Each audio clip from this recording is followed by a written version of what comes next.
And then each speaker will get roughly, if we can keep it to 5 minutes, because we have 2 hours to cover everything. So each speaker 5 minutes or so to respond to the questions. We'll take 2 respondents from the floor that are designated, and then I'll open it up to the floor for questions, starting with our 2 parliamentarians from Nepal.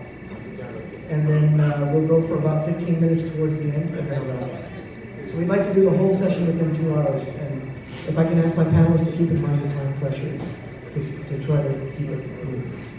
Okay, so it's my distinct honor to make the introductions of our wonderful panelists.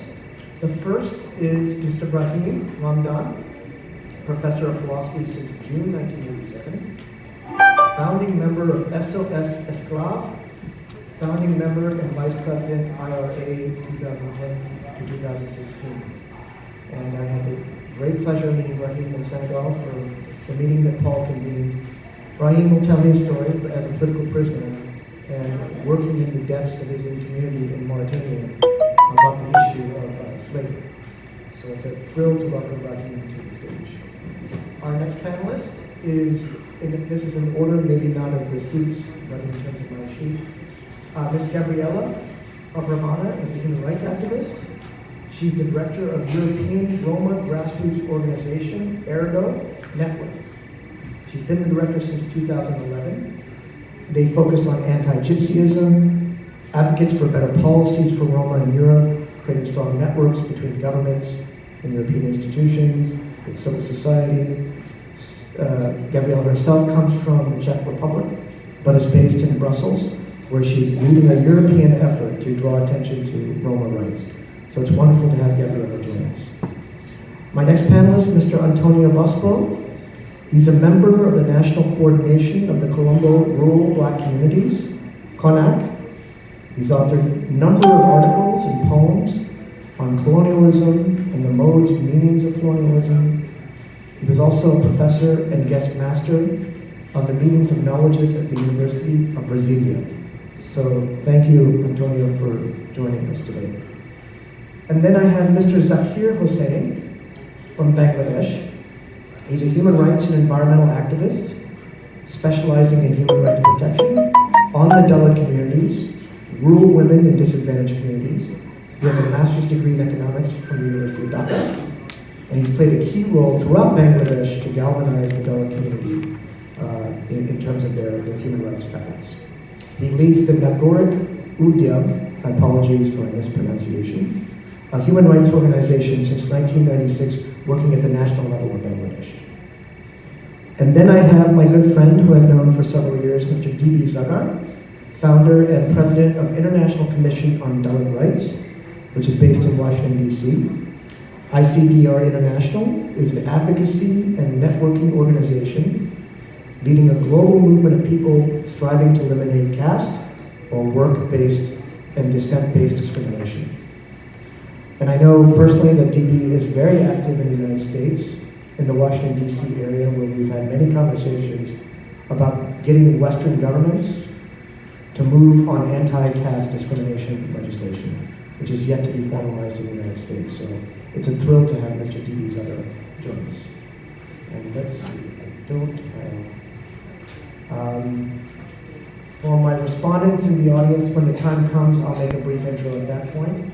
Mr. Isaac and Mr. Joel, who I don't see in the audience, but perhaps I can take his place as one of the respondents. Okay, let's begin the session.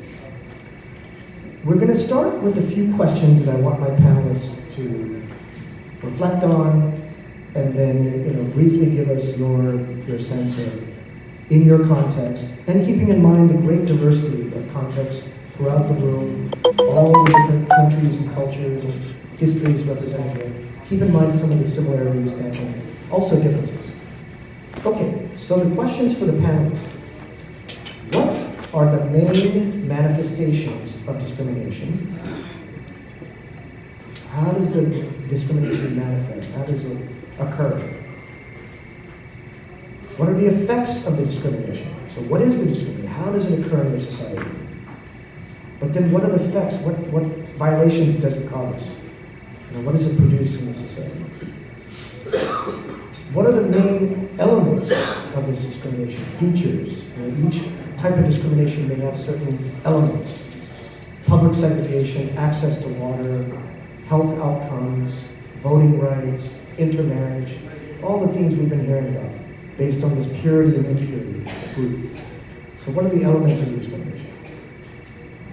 Okay, and then the second question, so that we'll start with that first group of questions. The second question we can move to is, at the regional level, we have to think about certain convergences and divergences, certain similarities and certain differences between the different types of discrimination.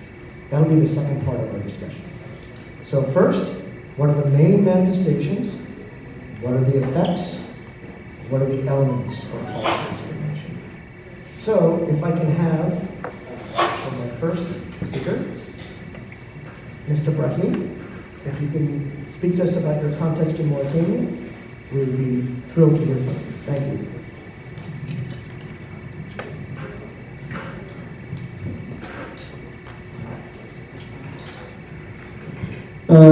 Thank you so much, Adish, for this introduction. Ladies and gentlemen, thank you for hearing. I'm from Mauritania, in West Africa. As the name Islamic Republic indicated, it is known that Mauritania's population is almost entirely. However, through using selective interpretation of Islam, Mauritanian slave owners have and continue to use the teaching of Islam in order to maintain control of enslaved populations over generations. They continue the legacy of slavery and perpetuate a relationship of slave and master status through kinship and social structures in Mauritanian society, a brutal practice that continues to this day. Slavery is real fact and confirmed by the reality. Mauritania continues to host a high proportion of people living in slavery in the world. 2060 Global Slavery Index. Although no official data is available, abolitionists on the ground estimate that more than 50% percentage of the population are enslaved or are former slaves, harakim.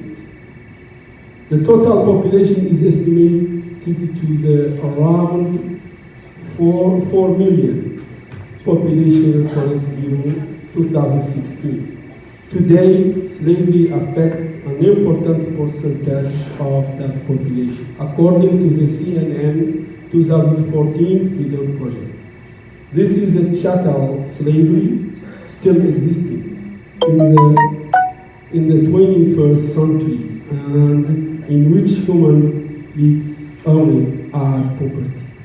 Slavery persists because it is protected by the ruling minority, which continues to benefit from a system that was abolished in 1981 and then criminalized in 2007.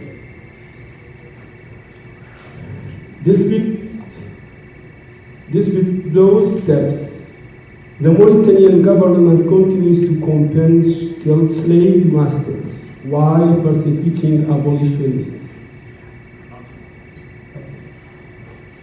Besides slavery, the Mauritanian government has also deported tens of thousands of black Mauritanians to Senegal and Mali in 1989 in its pursuit of ethnic cleansing policies. It is estimated the government murdered close to 500 black officers while in detention in 1990.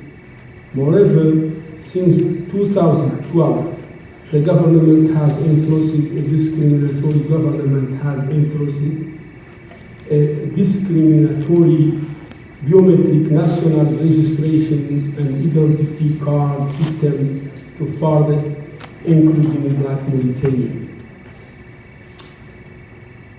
I was born a slave, and I spent 20 years in my life serving as a slave. Because slavery in the Mauritanian rule comes from the man. If your mom is a slave, you are a slave. You cannot become a slave. You have to have your mom a slave to be a slave. So my mom was a slave for a family, and I was born a slave, staying around about 20 years in slavery. By chance or by accident, I went to school. And I understand later that slavery is not fair. It's by school that I understand that slavery is not fair. And I start my fight against slavery by freeing my family, my mom, my sisters, my brothers, free them by convince them that the situation is not fair. That's me. For 20 years in my life, slavery was, for me, normal. It's not a big deal. It is what it is. God created me a slave. He created this guy master. So it's not a big deal. Later on, I understand. And I start my fight when I was 20 years old. So that's why, with my friends, we create Sahel Foundation. And the idea of Sahel Foundation is fighting slavery through education. It's my story. I always tell my friends, the people that I talk with them, I always tell them, school freed me. No one told me you have to do this or that. No one told me this situation is this or not. But when I went to school and I become a professor, little by little I understand. And I start my fight. So I said, to eradicate slavery in Mauritania, because slavery is in the mentality first, is in the mind, changing the mind. So we need to help these ex-slaves, kids, to go to school, help them to go to school. And I understand why. The minority of white Moors, Arabs and Berbers, they have the power, politics power, economic power, even if they are the minority. But they don't have the will to educate, to give a good schooling to the ex-slaves. Even they are, the ex-slave Haratins are about 50% of the total of the population of Mauritania. But all of them in the poverty and ignorance. So, any work that we can do for them without school cannot give a good result. That's why for us, in this situation, we need to support education, we need to support school. We are discriminated, ignorant and poor. And we are like the untouchable people in India, because no one wants an ex-slave. There is no mixed marriage between the ex-masters and the ex-slaves, and persecuted even The mission of the organization active in human rights defense, Mauritanian organization like SAMI, and denounces all forms of human rights violation. The Sahel Foundation activists believe that no human being shall be held in bondage. Mr. Brahim, I think that might be a good place to pause and get an indication from Mr. Paul that we need to keep people. So if we can have some concluding remarks, and then we'll come back for another round. So if we can just conclude briefly now, 3 seconds, and then I'll pass. The Sahel Foundation activists believe that no human being shall be held in bondage. Sahel Foundation is committed to achieving their mission through non-violent and peaceful means, providing support through education of formerly enslaved men and women and their children, conducting awareness campaigns within the population about human rights. It does not regardless of nationality, social origin, or gender. Thank you. Thank you, Mr. Brahim. Next, I would like to have. First off, I want to thank for Mrs. Gabriella's forgiveness. I didn't see the name switch between the two names, otherwise, of course, I knew you were on the panel. But now it's my distinct pleasure to welcome Mrs. Gabriella Arvana from the Ergo Network, based in Belgium in the EU. So please welcome Mrs. Gabriella. Thank you. Thank you very much. Thank you very much for having me here. It's a pleasure to go for the second day already of the event. I'm here to present and to say a bit about anti-Gypsyism. I was opening up it yesterday. This anti-Gypsyism, something which is not easy to pronounce or to spell. It has an origin in putting the people who are perceived as gypsies, but actually we don't like to be called gypsy. Like many Roma groups doesn't like to be called gypsy. There is one Roma group that hates calling themselves gypsy. These are the Roma from England. We actually have one representative of a gypsy here, of the gypsy community. But otherwise, we are using for our policy work and for our, putting the way forward. We use the word Roma, Sinti, and very often also travelers. So when we want to refer to our groups, we use Roma, Sinti, and travelers. That's sort of a kind of umbrella terms. Otherwise, we have very different groups all over the world. We make about 12 million Roma in Europe and 20 million Roma in the world. And although we actually achieved that anti-Gypsyism, it's being recognized. So you can see it in different documents. You can see it in we have Rita Ejak was also mentioning yesterday here that she made a report on Roma. She's also mentioning anti-Gypsyism for the UN. We have European Union, European Commission that has documents which having a specific recommendation on anti-Gypsyism. We have European Parliament taking resolutions on anti-Gypsyism, but we are still not having any effect. So practically the anti-Gypsyism is staying. And I think that's why it's also important to understand its nature. So first, what we did, we looked in defining the anti-Gypsyism, looking what does it really mean. And it's actually when we look on those manifestations, it goes from the left to the right. It goes from the positive to negative. Very often we also hear, especially here in Northern America, the kind of positive view on Roma or the Gypsies, which are very good dancers and singers and beautiful women, But at the same time, we also hear in Europe those who are stealing, those who are not working, not sending children to school, and they are very dirty. So we go from the positive to negative.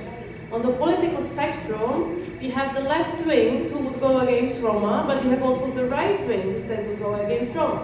So we also are from the left to the right. And very often the anti-Gypsyism is being used to kind of indicate the anti-Roma sentiments. So that means to have those stereotypes which are being shown in the public, or like hate speech, which is very, very common. But it goes much deeper. It goes much deeper, and those practices are very often also hidden.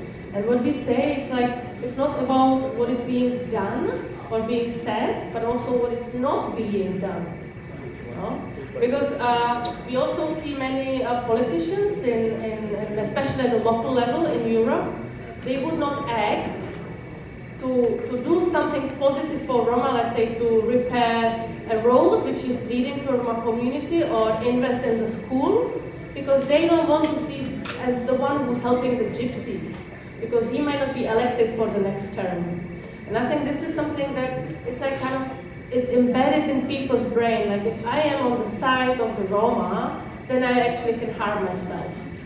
When it comes to especially the kind of political engagement and kind of likeliness, you know, I might lose the votes if I would help the Roma. And also we also should see that somehow we want to shift the kind of attention from the mainstream to shift to the mainstream society, because as I said also yesterday, it is not a minority problem, so it is not our problem. In fact, we are not accepted. It's very much historically rooted, so it's becoming present since we actually came to Europe, or since we are originally also people of India. So since we left India, we kind of face those prejudices and stereotypes. So some of those manifestations. So we, as I said yesterday, about more than 80% people are living in poverty, so this is one of the results. Very poor quality housing, substandard education.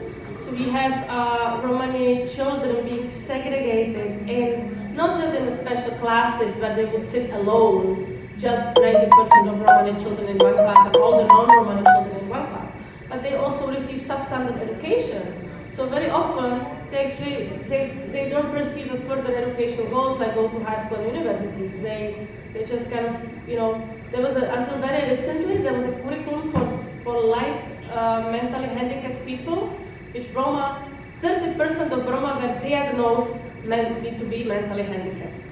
Just, you know, because they were different, and it was much easier for the mainstream education to kind of segregate them, to give them the special education, rather than mixed and invest in kind of living together. So this was just to name the few, but we also have this very disadvantaged position, like a second-class citizen. We also very often talk about, which I think, like school segregation, and when it comes to Romani children, it's already a very strong signal to understand that something is not going right, but also for you to understand another big kind of manifestation. Romani women, until very recently, actually were forcibly sterilized. So we have the last case of sterilization in 2007 in the Czech Republic, and things, you know, and the women in Czech Republic, there are more than 80 women actually that claim they were sterilized, but not under the communism. 1898, we switched from the communism to the democracy, but many of those cases happened actually even after the fall of communism. So we cannot also blame just the kind of ideology. So it goes across, it stays in the people's minds. And those 80 people who actually claim that they were forcibly sterilized, they were never compensated. So it's even until today, there is no remedy that the state will acknowledge. You know, the acknowledgement is there, but the remedy is not there. So it was just a few of those. Couple more minutes? Oh wow, very good. So I have a few more manifestations I would bring. In Belgium, for example, so we must say it's Western countries, very much developed, but very recently, on the 7th of May, we had a huge police action that took place, resulting in massive arrest of Belgian Roma travelers. About 1,000 people were arrested because they were accused of trafficking of illegally obtained vehicles. But the situation was, there were about 30 people who most probably, or 10 people who most probably were criminals. But 1,000 people were arrested. 200 caravans, which is the only housing for the people, were confiscated, even pocket money were confiscated. And the people end up like with the number written on their forehead and being taken in prison. So this action was the last one that happened during the Holocaust, when 351 Roma travelers from Belgium were transported to the Auschwitz-Birkenau with the same attitudes, written numbers on their foreheads. These people actually, I mean, it was happening in May, and these people until today, they were not returning their caravans. This is the only means for housing for them. The children have no place to go. Usually, like when a man is arrested, in the case it's a man, the women with children stay at home. But in this case, the home was taken, and people were left on the street. And it was just a kind of a group punishment. So it was, everybody was taken as the gypsies, so they don't deserve better. In France, the vulnerable groups are being very much targeted by the racial ethics. So there were 36 assaults taken only from March until summer.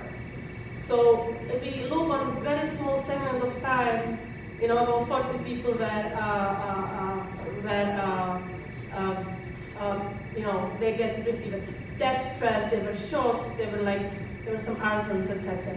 And this is happening in all around the countries. In Bulgaria, there's a problem to ensure equality, justice, and protection of Roma. There is a majority of society going to the streets to protest against Romani people. We don't want them, we are afraid about them, we don't want them as our neighbors. Actually, in most of the Central European countries, about 90% of population doesn't want to have Roma as their members. They don't want their sons to marry a Romani woman. And these attitudes we are living in, and sometimes we are even afraid to go on the streets or send children to school, because you never know what might happen when they come. Great. Thank you, Gabriella. Gabriella's testimony and personal context is, just for the audience, if you look at your schedule, we did start late at 9:45. We were supposed to begin at 9 o'clock. The tea break is at 11. And the next session is 11:30, so we're going to spill over a little bit. But I want to encourage my remaining panelists to keep to 5 to 7 minutes. And then when I call on the observers, Dr. Joel, Mr. Isaac, it says 5 minutes, but we may have to go for maybe 3 minutes on the convergences and divergences that we're observing in terms of remarks. And then I want a very extensive discussion with the audience. So let's just all keep in mind the time here, that we will go past probably 11 o'clock for tea break. And then keep in mind the next session has to begin. So, without further ado, it is a distinct pleasure to ask Mr. Antonio Mispo from CONAC in the Brazil context to speak about the Quilombo.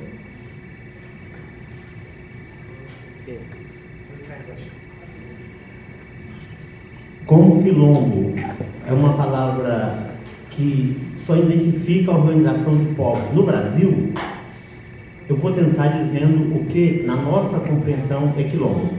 As quilombo is a word that is very Brazilian, and I believe no one here really knows which means.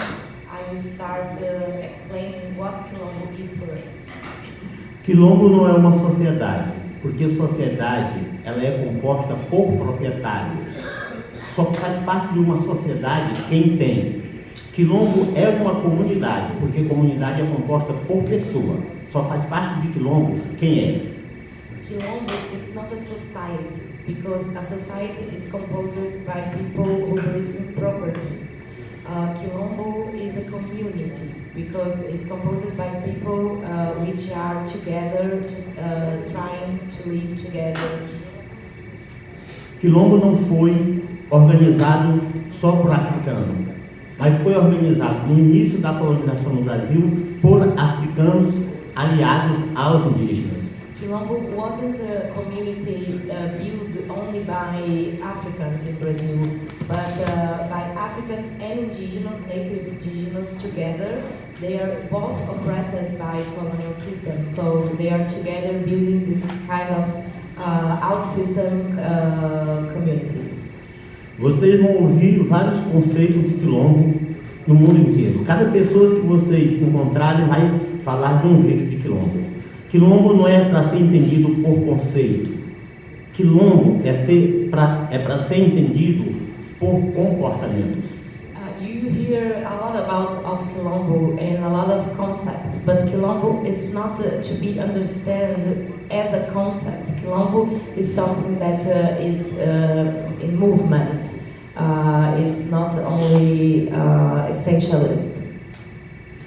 Então, para falar de como nós somos discriminados, de como nós somos tratados de forma exclusiva, eu compreendo a colonização a partir da Bula Papal de 1457, onde o Papa Nicolau XV disse que o rei de Portugal poderia invadir, expropriar, subjugar, humilhar, escravizar todos os principados e condados onde o povo fosse pagão.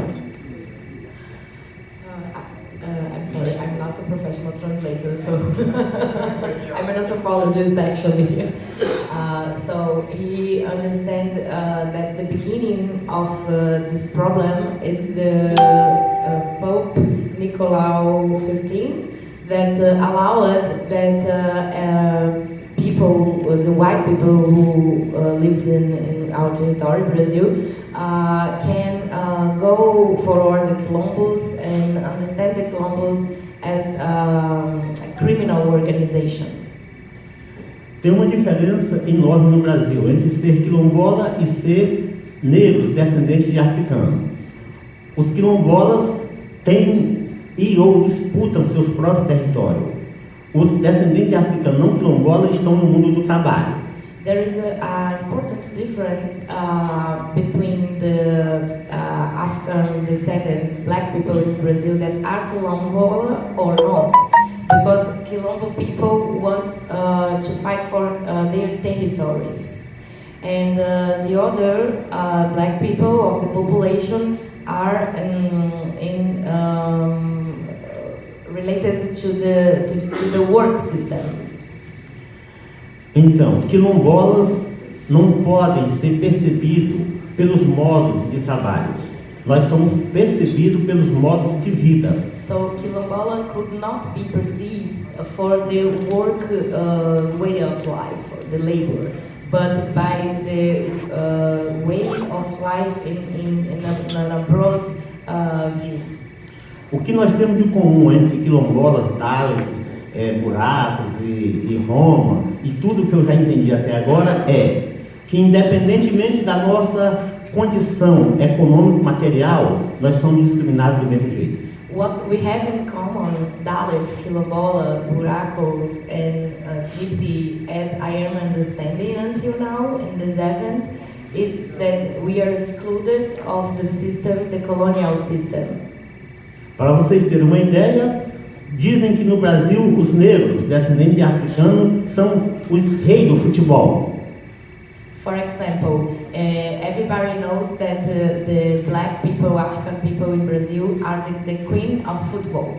Os negros podem ser os melhores jogadores. Pelé pode ser o rei do futebol, mas Pelé não pode ser técnico, Pelé não pode ser dono de time. Não existe negros. Um negro nunca foi técnico da seleção brasileira. Então, negro só pode ser jogador. Negro não pode ser técnico, negro não pode ser dono de time. So Pelé was the king of the players, but he never could be the technician, the trainer, or the owner of a team. This is not allowed. So he can play, and this is it. E como eu vi também aqui, para nós tanto faz ser direita como esquerda, tudo são colonialistas. A direita e a esquerda são membros do mesmo corpo. A direita e a esquerda se organizam a partir do mundo do trabalho.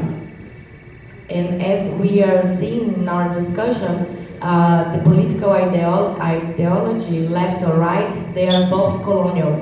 They don't see the diversity, and they are structured thinking about labor, about work.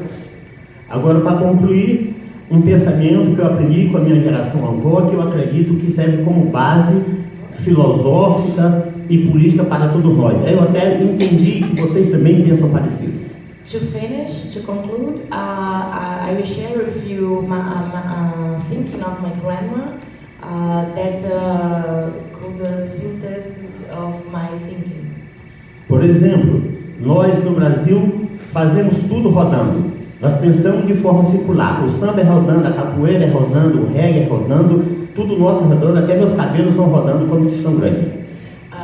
In Brazil, we're thinking about it in a circle and everything. Capoeira is a circle. Samba is a circle.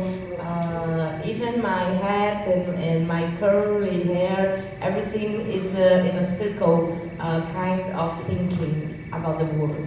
Então, se nós pensamos circular e os colonialistas pensam linear, vertical, logo eles não são capazes de nos alcançar em forma de pensamento. So, if we think in circles and the colonialists think in a straight view, they don't have a chance to achieve on how complexity we are thinking. Nós pensamos do segmentado para o integrado, eles pensam do integrado para o segmentado. We think from segmentary to integrated. They think from the integrated to segmentary us. Nós não precisamos consertar o mundo para consertar o quilombo, para consertar o Dade, para consertar o Roma, para consertar o buraco. Nós precisamos consertar os quilombos, consertar o buraco, consertar o Dade para consertar o mundo. We don't need to fix the Quilombo, the Buraco, the Gypsy or Dalit to fix the world. It's the opposite movement. We need to fix ourselves to fix the world. Portanto, eu compreendo que esse momento é um momento de reedição das nossas comunidades, reedição dos nossos modos de vida para consertação do nosso mundo. So I believe this is an important moment to reedition of our community of Dalit, Quilombola, Buraco, Gypsy, and so on, to concertation, to fix it, but the word in Portuguese is concertação. It's like a concert of music. It's like to put together, and that is the idea of fixing the world. Nós não nos importamos com o jeito dos colonialistas viver. Eles podem viver do jeito deles, eles podem sintetizar a vida deles o máximo possível. Nós só queremos que eles não se intrometam na nossa vida.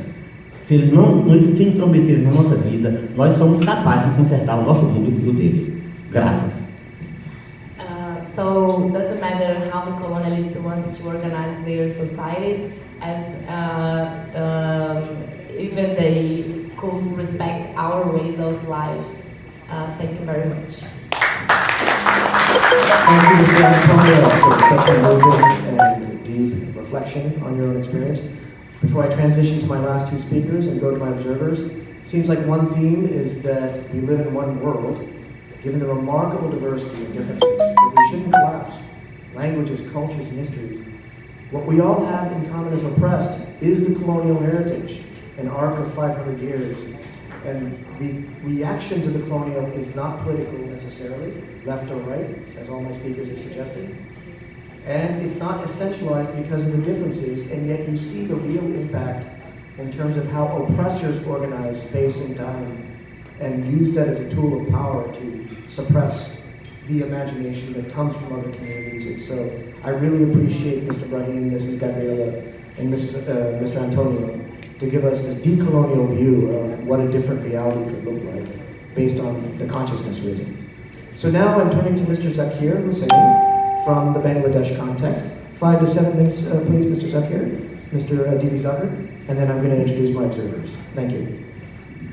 Thank you, Mr. Moderator, Professor Rajesh. Thank you so much for introducing me. In fact, going to the three specific questions, I would like to, because most of the participants I feel that from South Asia, but still there are some places from Africa and the other region. So I want to tell you a bit where we are from. We are from Bangladesh. Bangladesh is a South Asian country. We got independence twice in 1947. We divided the country after after British colony, then in 71 again.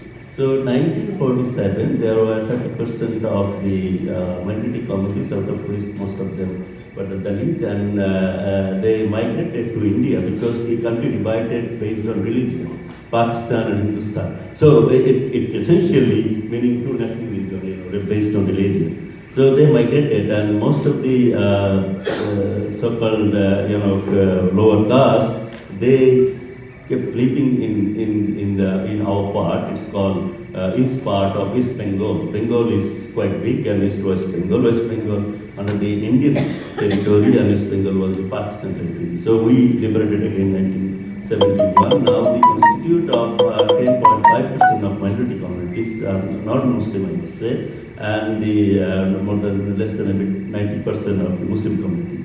Within the Muslim community, there are the same form of participatory practices within the Muslim community as well, by occupation, by traditional occupation, and a majority, you must say the majority of Muslim community is prehistory is converted to Muslims. So what I would like to tell you that now it constituted about 6.5 billion of Dalit community in Bangladesh. Most of and there are three different kinds.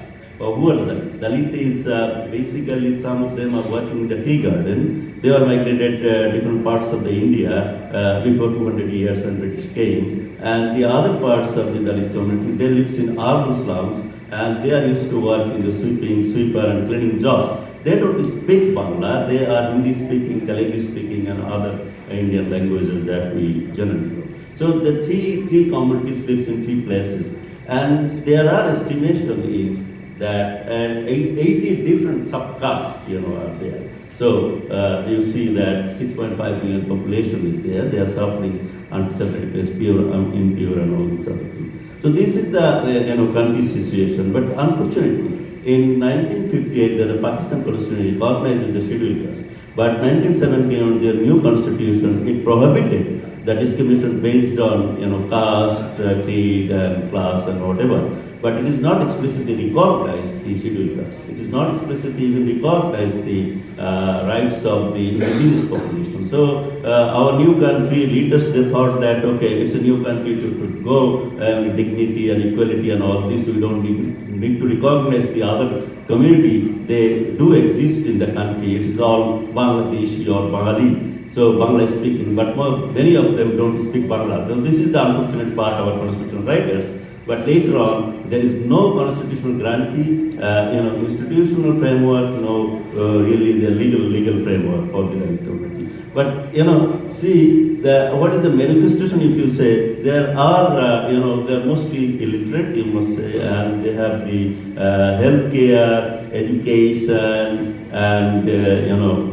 employment opportunities is very limited. It's really, you can say that there is no diversity of occupation. They work in a traditional occupation they belong to, and because of this, there is no quota, there is no reservation system. So they traditionally work their own occupation like sweeping and tea garden workers and many different jobs they are traditionally inherited, I must say. They are traditionally inherited. Sometimes they want to say this is our own jobs.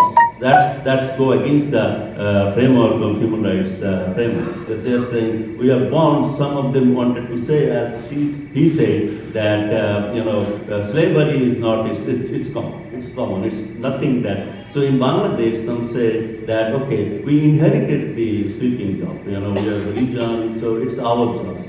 We are born as sweepers. So something like that. It was practiced so it's sort of bonded labor because they don't have another opportunity to diversify their occupation. They don't have training, they don't have education. So that's a reality in our context. And the effect is in a different way because they don't have access. Access is if you are not really considered as an equal human being. So there is a multiple effect. Doctors do not treat them properly because when they know your identity, even you go to the schools, the teachers always tell you to go to the back bench. And even sometimes some teachers recently identified, the Dalit community is in the class and they say, why don't you go to clean our toilets? So that's sort of manifestation is there. They're not even allowed to enter in the restaurants in certain areas and temples in certain areas. So these are the many ways of discrimination. And interestingly, they were not even under the social security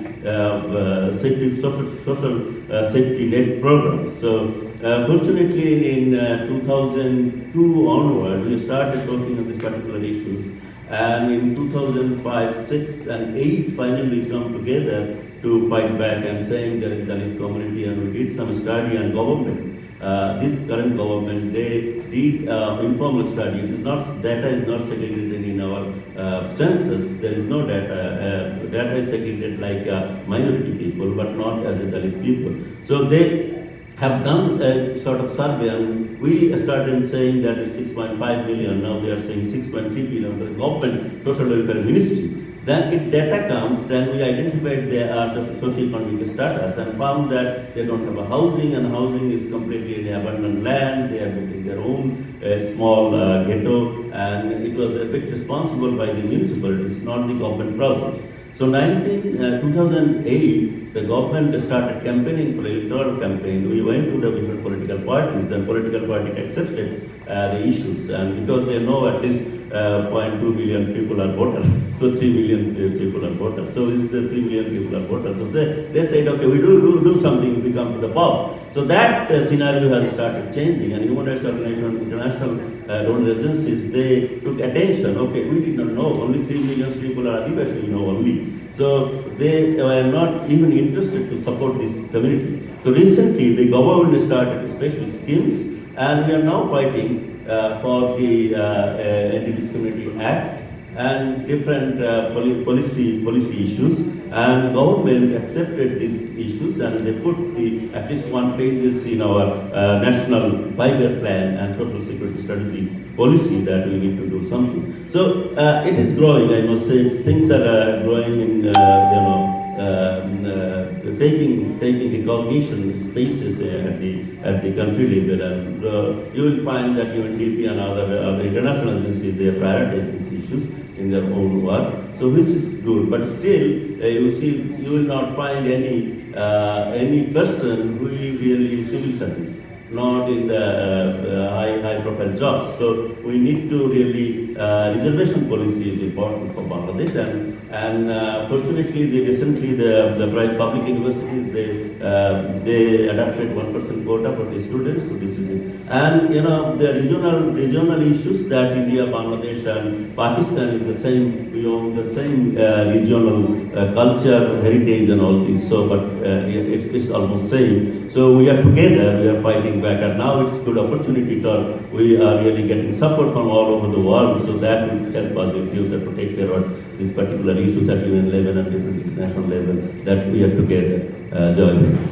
Thank you, Mr. Zakir, for that very comprehensive presentation. Keeping track of the time, we're at about 10:45. The agenda says 11 o'clock for tea. Obviously, we have to go to our last speaker, Mr. D.B. Zucker. I'm going to call on Mr. Isaac and Dr. Joel to, it said 5 minutes, but maybe 2 to 3 minutes for a quick divergence summary. And then I want to turn to the audience. Paul, can you just give me an indication of when exactly you want the tea to begin? Maybe 11:15. 11:15, so folks, we have 30 minutes for the last, I wish I could be all my speakers. I feel terrible doing this job, by the way, Mr. Paul, because each story requires a day in itself. So the burden on the moderator is very different. So please, I want to continue the conversation with our speakers. So Mr. D.B. Sugar, 5 to 7 minutes, and then very quickly with our summaries from the observations, and then the audience and tea. So please welcome Mr. D.B. Sugar, based in D.C., originally from Nepal. Thank you, Rajesh. I am honored to be here and listening the various testimonials, great panels. We discussed the number of causes, effect, and the consequences of discrimination. That's a great we have been doing, but I think that we need to move beyond that. We need to see the actual, the change, what we would like to make in the society. We know that the hundreds of thousands of the Dalit minorities, slaves, have been killing, have been dying every day. While we are talking here, I think the number of our brothers and sisters have been killed or have been discriminated in day-to-day life. And we know we have, hundreds of us have been dealing with these issues since decades of plus. And then the marching on the street. But situation, let's see the situation, the factual situation. What it says, the number of reports, sadly, says that our children are losing their dignity at schools, and our sisters and brothers have been losing their life each day. And this is a real challenge to us. It's not just a talking point. It's not just a policy issue. It is a matter of how we will change our strategic approach towards the enforcement of those policies. There are a number of policies government have been claiming and defending and arguing that the policies are in place and the issue has been dealt with. But the result, in fact, is negative. So the discrimination, when we see the discrimination, we need to look into from the social, not only just from the social justice perspective. It should be looking from the criminal justice perspective. I think that we have been talking more than the 2 decades that this is a social justice issue. It's not just a social justice issue. It is a political justice issue. It is an economic justice issue. It is a criminal justice issue. And that is lacking somewhere. And we have to change our strategy to reflect our own mechanism, our own strategy, that how we can ensure and align with the government and with the other civil society organization. More importantly, regardless of any belief system, I will say again, regardless of any belief system, that the progressive alliances, we are not even able to tap in and mobilizing and engaging the policy level actors who are leading the progressive agendas, not only in the South Asia, around the corridor. So that's where I believe that we are lacking. And I believe that that's where the social activist, change maker, policy maker like us has to be focused and reflect and review and develop not just a resolution. Not just a resolution. We have plenty of resolution, I think. But we need a comprehensive strategy plan where we can, not just the civil rights activists, not just us, that we can engage the real people who have been victims, who have been suffering, and who have been fighting in their everyday life to make a difference in the society, right? So that is, I believe, is missing. And I think that's the point, all of us, this is an excellent opportunity to reflect ourselves, what we could do. We know that the discrimination has been challenging the inclusive democracy.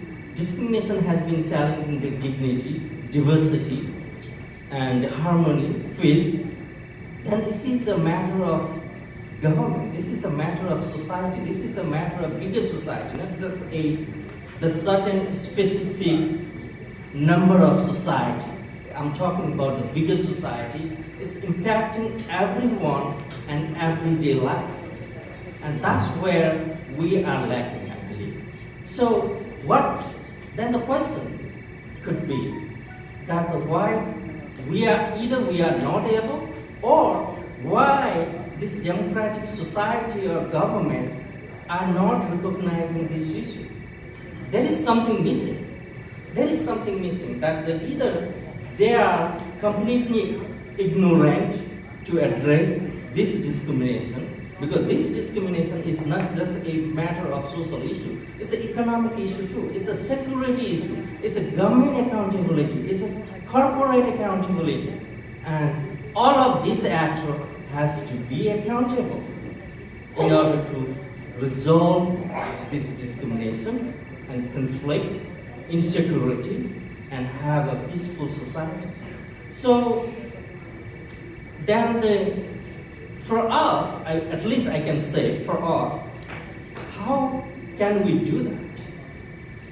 So that could be we should ask ourselves, at least when I'm sitting here, when I'm listening the slavery issue, when I'm listening the migrant labor issues or the work dissent issues, and then as I myself have and had suffered from these issues and weaknesses, then we should, each of us, have to ask ourselves, as we have a long history, I think I see that the number of our leaders, most of them are my leaders, I follow them. I have a 3 decades, 4 decades strategy, and then we are still lacking somewhere. So this is a matter that I think we need to solve and engage the real people. And also, it's a matter of recognition, 2 more minutes, matter of recognition that what is this? For me, I think this is not a social issue, as I said. It is a humanity crisis of the modern day society. If we are talking about the 21st century, a modern day technology society, then it is a humanity crisis.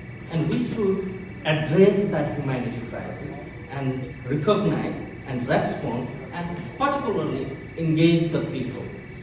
So keeping in this mind, I would say, from my perspective, that the ICGR, where I am engaging, and the allies have been working to hosting, to creating a global platform where that the people can come together. The people, when I say that all kind of stakeholders, not just a writer, not just a activist, but all kind of people who have been engaging in their daily life to change the society, to resolve the problem, to be together, discuss not only the resolution, but also think about from now to the 5 years how to solve the problem. How one victim or one child can go to school peacefully with the dignity, with all kind of liberty and freedom. So therefore we are having a global conference in 2020 where I would like to invite each of you. You can see the flyer on the table. Please hold that flyer and keep that date in July 25th, 27th in Kathmandu, Nepal. We all must want to develop a global to the local strategic approach where the real people can be engaged and they can not just engage by themselves, they can make the government accountable, corporate accountable, and the civil society accountable, making a real change so that we can foster the equitable society for our next generation with the freedom and equality with dignity for all. Thank you. Thank you, Deepa Zahra, for the very inspiring remarks on the intersection of all the actors that have to be involved. Beyond a resolution, we have to look at the government, the corporate, and we're so focused on social justice, but really this is criminal justice, this is economic rights, political rights, a very multidimensional approach is what you're asking us. Now, very quickly, I know Paul said 11:15. We started at 9:45 and we were supposed to start at 9. So I'm hoping we can push to 11:20 because I want to hear from the audience. So at this point, I'm going to call on our 2 observers.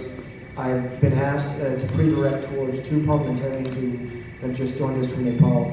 And then maybe we'll have time for maybe 2 questions, unfortunately, from the audience. I wish we had more. So, without further ado, I have next as our observer Mr. Isaac Bruce, who is a Romani Gypsy. He's the executive director of the Romani Culture and Arts Company in the UK. And he is looking at the intersection of arts and conflict and peace and coexistence, particularly with that group. So Mr. Isaac first, and then second, I'll have Professor Joel Lee from Williams College, who does research on caste discrimination and developed history and context as an anthropologist. I know that Professor Joel has spent how many decades? Several. 2, at least 20 years in the actual context working on the ground. So we're looking forward to hearing his remarks as well. So please welcome Mr. Isaac. Thank you. I just want to reflect on what I've been hearing today. Obviously, as a BAM community, as a Black, Asian, minority and ethnic community, it's wonderful to have such wonderful cast here today to share their experiences and also be leaders in our own organisations and in our own field. We are at the heart of our community. We understand the issues, the challenges, the obstacles, and that the community face. We have a fundamental understanding of our culture, our traditions, our resilience, that these prove through being immersed in them from an early age. So as we're actually from our own community, we can speak with our own authentic signature. That's why this conference is so important. The discrimination based on work descent, casteism, anti-Gypsyism, contemporary forms of slavery. It's so important because it is a cultural and moral crisis throughout Europe and the actual world. We are very lucky that we have opportunities like this event to be able to discuss openly the challenges our own community, but more importantly, find some solutions.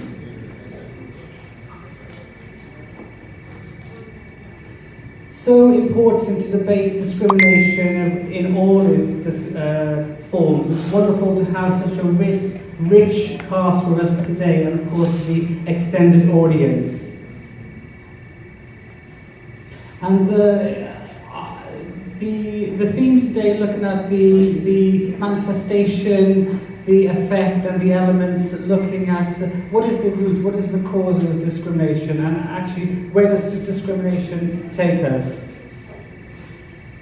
I welcome after for us to hear more from the audience and to have a conversation. So often when you come to events like this, you can actually have talking heads. One side's talking and one side's listening, but I think it makes such more of a rich experience if we're able to have those sort of open debates and actually go off script. You know, if you really want to know the measure of a person, I believe you look them straight in the eye and you ask them the question, unfiltered, and you get the raw response from our delegates today.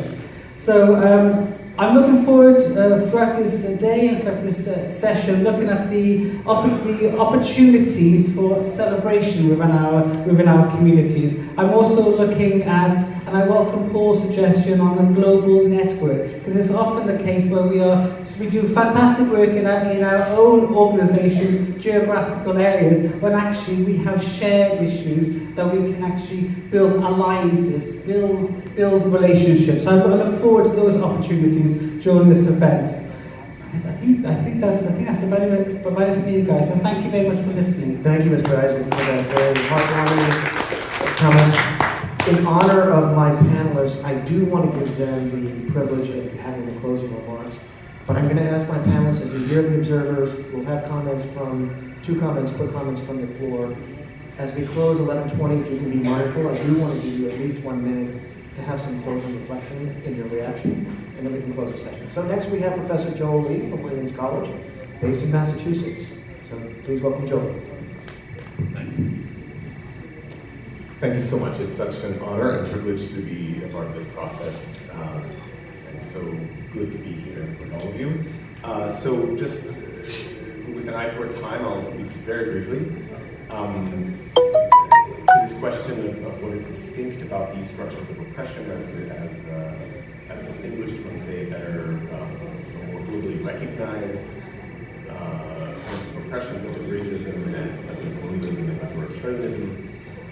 Yesterday, Rita said something that really caught me.